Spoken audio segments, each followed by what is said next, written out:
Now we're going back. We got 2 more quarterbacks to talk about. This tier is called the Throwbacks. The Throwbacks right here. Now, I liken both of these guys to like a starter jacket. It's like it's old school, right? You look at it, you're like, "Wait, that's out of the 90s and 80s or something like that." But they're cool looking. You're like, well, "I want one of those." I still would wear one, right? Yeah. And that's what these quarterbacks are. And we'll start it right off with Joe Flacco at number 37 of the Indianapolis Colts, right? I know some people are probably going to go, "Wait, this is a little low." Flacco, did you see what he did last year and all that? And of course I did. It was really damn good. What Don't get me wrong. No? I missed it, actually. They're paying me, and I fooled them. I told them I saw it, and I didn't hear. Yeah. I saw all of that. I know what Joe Flacco's capable of. Now, again, what we're doing here is it's not everybody getting to play on the Cleveland Browns. Let's not forget that, okay? So it's not it. I saw Joe Flacco in the Jets the year before that, and he was like the 60th ranked quarterback, okay? I mean, it was a disaster, right? So here's the thing with Flacco. Man, he's still got one of the better arms in all of football. And when the pocket's clean and people are there to be open down the field, my man is going to be aggressive and he is going to strike. And he is going to throw a pretty ball that just flies through the air at a way where you're like, wow, that's special for somebody that age. He is big, and he is almost to a fault, the gift and the curse, fearless in the pocket. So much so where you're like, Joe, there's 74 guys around you. 2 of them already hit you and you broke the tackle. Stop patting the ball. Throw it away. Go down. Do something, right? He's amazing that way. So that's like the gift and the curse there. But he's like the gift and the curse all together, right? First off, when you go back and watch, there's a lot of eye-opening, eye-popping wow throws. There's also a lot more eye-opening, eye-popping, whoa, he's lucky that didn't get intercepted. That should have been intercepted. That hit the guy in the chest, right? And there you go on the bottom line of this thing here on YouTube, because all our people are watching on YouTube. I mean, he only played a few weeks of the year. Last 5 weeks of the 2023 season, he had 8 interceptions. That was the most among all quarterbacks in the NFL in that span, but also had the most passing yards. Yeah, and that's where you love him, because he is fearless in all facets of that. Now, he has the best defense in football for when he throws an interception. They give him the ball back and do something like that, right? But as you know, in the playoff game and leading up into the playoffs, what was I saying about Joe Flacco and the Browns the whole time? You got to manage him. Rein it in. Rein it in. Because I was scared exactly of what would happen. He'd get in the playoffs and go, I've been throwing bombs all year, and I'm throwing bombs today. I don't give a shit, right? And that's ultimately why I can't rank him higher. Like, the guy we're going to have in front of him next is very similar, and you kind of laid it out. It's old school quarterback, but I trust the other guy more. Let alone he has a lot of the same mindset of Flacco of standing in there, throw the ball down the field, be aggressive, except he won't do it sometimes when Flacco, like we saw in the playoffs or whatever, where you're like, wait, you're literally going to the ground. Don't try to throw a 20-yard out route. Your butt is an inch from the ground. Like, why are you trying to do that, right? Why are you trying to, at 40 years old, run to your right and throw back to the left through 3 people to get, like, so there's some of that, right? But the awesome is awesome. And for a team with talent, right, he gives you talent because the playmakers are like, he gives you a confidence, as you say, because the playmakers are like, hey, he's going to look to make plays. He's going to make to throw the ball. So the receivers are all like, this is awesome. He's never going to check it down, this guy, right? But it's the gift and curse of Flacco. It really is. Yeah. And last year was awesome. It was great to watch. And I think the Colts formula is good for him. Right? He's not good on a bad team. You don't want him on the Jets like 2 years ago or that. Because he's gonna go, wait, I'm gonna stand here, I'm gonna make a play, I'm gonna throw and do all that. You need a team that can be good around him, protect him, and then it's odd to say, you need to manage him just a little bit. You got to save himself from himself, if that makes sense. I can see some people arguing that he should be higher on this list for what he did last year, and I can see some people saying he shouldn't be on this list at all because the narrative around him really is that fairy tale season last year out of nowhere that eventually did turn into a pumpkin at the end of the year.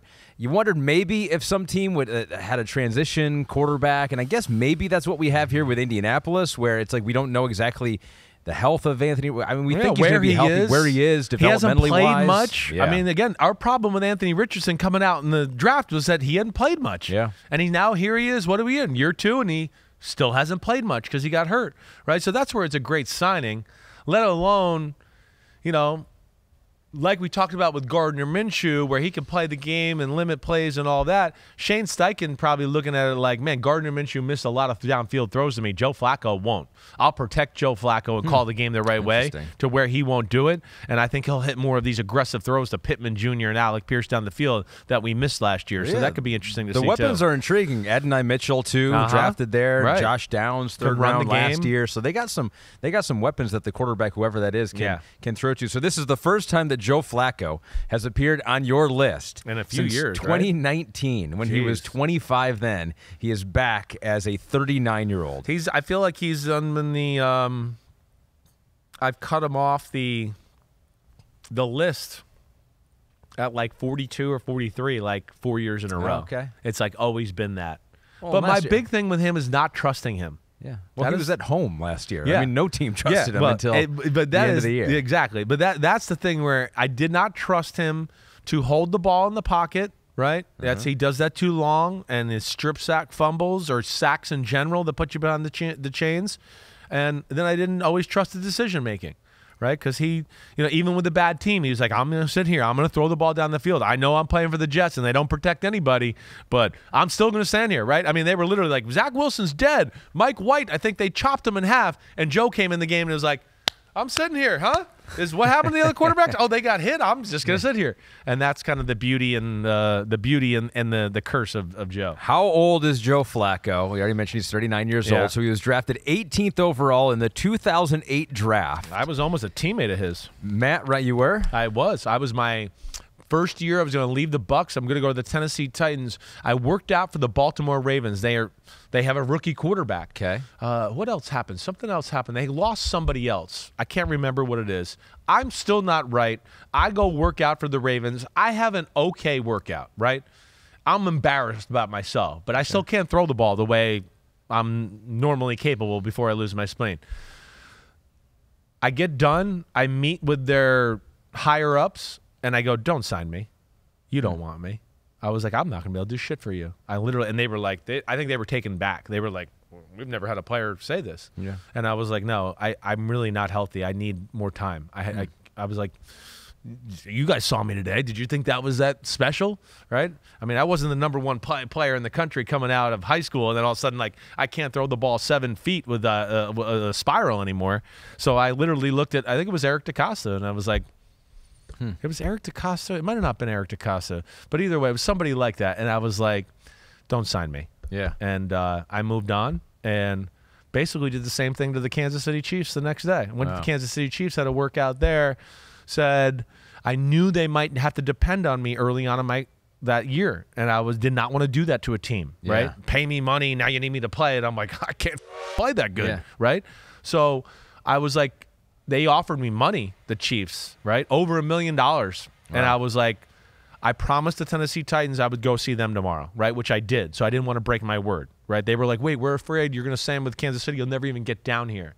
And I was like, nope, I won't. I promise you I will come to Tennessee first before I even make that decision. Yeah. I went to Tennessee, and I realized I wasn't going to be under the you have to play right now thing. And I was like, I'll take the minimum and let me get healthy instead of, you know, getting Herm Edwards fired in week 4 because I can't throw the ball for the Kansas City Chiefs. And the Chiefs are like, what are we going to do at quarterback in the years to come here? We got to figure this whole thing out. So you're here now. I mean, you were almost a teammate of Joe Flacco. You're here. Matt Ryan was taken 3rd overall that year. He's a broadcaster right now.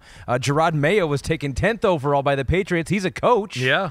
The only other players from that draft that I think are still active, like Dwayne Brown doesn't have a team right now. Calais Campbell, I don't think has a team right now. Right. Josh Johnson's on the Ravens. Yep. But I think those are the only players from that draft who are still like involved. Yeah, I was in Tampa. We drafted Josh Johnson. It's a good group there. Hey, Flacco, his rookie year. Let's not forget, Flacco went to the playoffs. His first 8 years as a quarterback. His playoff record was phenomenal. We were the number 1 seed in 2008.